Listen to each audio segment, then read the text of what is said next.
Hello everyone, today I am with a new session and I'm going to tell you the history and evolution of Kathak. India has 8 classical dance forms and Kathak is the only dance form that comes from the northern part of India. The word Kathak comes from the word Katha. Katha means a story. The person who tells a story is a storyteller. A storyteller in our language is called Kathak.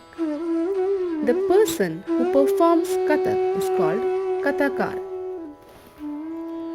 Kathak is an amalgamation of 3 performing arts, the music, the dance and the drama.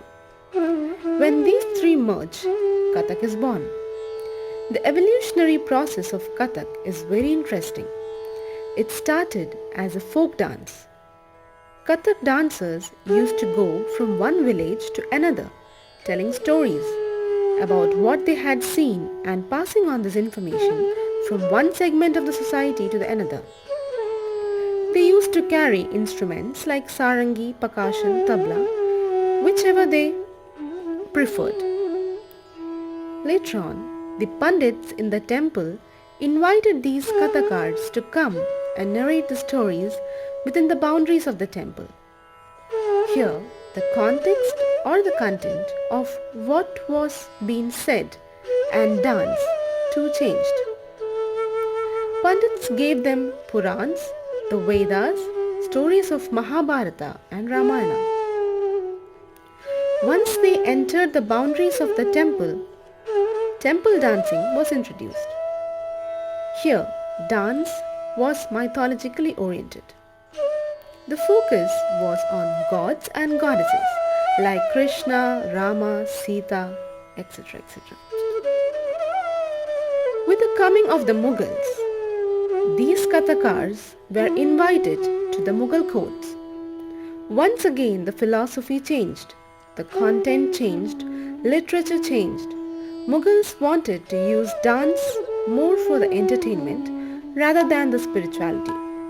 The fashion, the clothing, the jewelry, the instruments, everything went through a change. Even the language, Urdu was introduced to it. The technique was focused. With the coming of the British, dance was forbidden. Dancers now had to stop their profession. There were no means of earning. Many dancers were pushed to prostitution. It was so sad. They were called Nach girls at that time, and they preserved a culture. Nothing was written or coded. These Nach girls have a great contribution in preserving the art form. They started teaching their own family members because openly they couldn't share their art with anybody. The concept of gharana started to grow. Gharana comes from the word ghar, that is home. They started home tutoring and many of their own children or cousins were learning from them. The 3 gharanas that evolved in the northern part of India were based in Lucknow, Jaipur and Banaras. In Jaipur, more of the footwork and spins were the peculiarity. They focused on warrior-like movements like Paran, Kavit, etc. and the aggression movements were the part of this gharana. Then comes the Lucknow gharana. This had delicate movements, romance, shringar, the expression was more into it. Banaras gharana has a spirituality. As it was on the bank of river Ganga, Tumris were their speciality. These 3 gharanas had their own style and they passed to the next generation. Post-independence, our leaders realized the spirituality and the context that was passed on, the legacy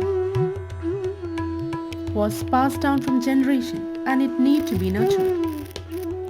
They invited gurus to teach the younger generation and pass this knowledge with freedom. Sangeet Natak Academy and many such institutions were built. They were established and they are flourished even today. I hope you enjoyed the session. I thank my mentors, Pali ma'am, Somna ma'am and Amrit sir, who shared the knowledge to me. Thank you so much for listening.